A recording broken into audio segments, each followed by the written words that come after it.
dad ladnaan ma xujo.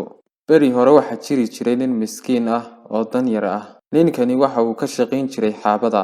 Meesha uu degan yahay kayn u dhow ayuu galab kasta xaabada ka soo guri jiray. Ninkani maalin walba waxa uu la kulmi jiray shimbir geed saaran oo ku dhawaaqaya dad ladnaan ma xujo. Aad ayuu u dhibsan jiray hadalka uu leeyahay shimbirku. Haddii aad ka mid tahay daawadayaasha ku xidhan channelka, soo dhawo mar kale. Haddii aad ku cusub tahayna, fadlan nagu soo biir adigoo taabanaya like, subscribe, jalaskana furanaya. Hana hilmaamay inaad saaxiibada la wadaagto.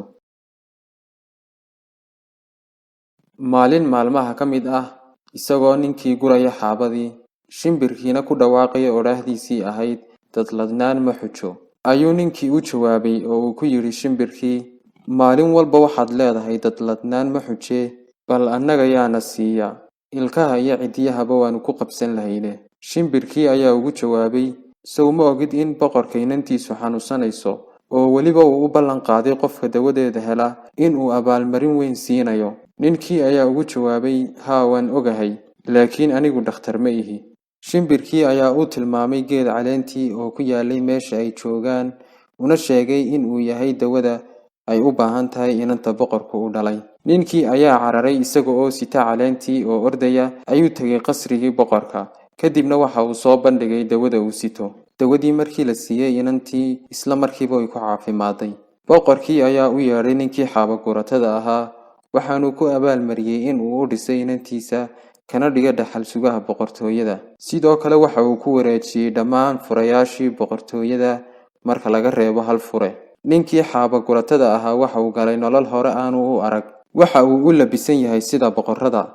Waxa uu ku nool yahay nolol waxa uu u baahdaba uu helayo. Cunto, cabitaan iyo lacagba. Waxa uu nolol macaan ku noolaadaba. Naftiisu hal shay unbay ka nafisi weyday. Furayaasha boqortooyada oo dhan uu hayaa. Qol kaliya furihiisa marka laga reebo. Markiiba shaki ayaa galay. Waxa uu naftiisa ugu sheekeeyay, boqorku kuguma kalsoona.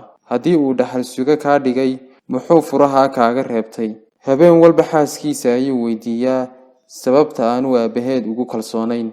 Markii uu shaki ka daalay, waxa uu go'aansaday in uu boqorka u tago oo uu kala doodo sababta uu furaha qolka ugala hadhay isagoo furayaashii kale oo dhan ku soo wareejiyay.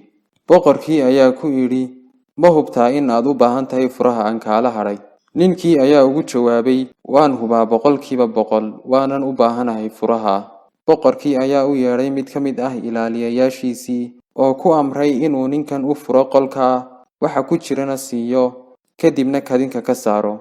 Miskiinkii xaabaguratada ahaan jiray waxa loo furay qolkii, mise waxaaba ku jiray qolka guntigii iyo gu'ii uu xidhan jiray. Guntigiisii iyo gu'iisii ayaa la siiyey, inantiina waa laga furay. Kadibna kadinka ayaa laga saaray. Ninkii xaabadiisii ayuu isaga noqday, laakiin weli waxa uu maqlayaa codkii shimbirka ee uu dhibsan jiray.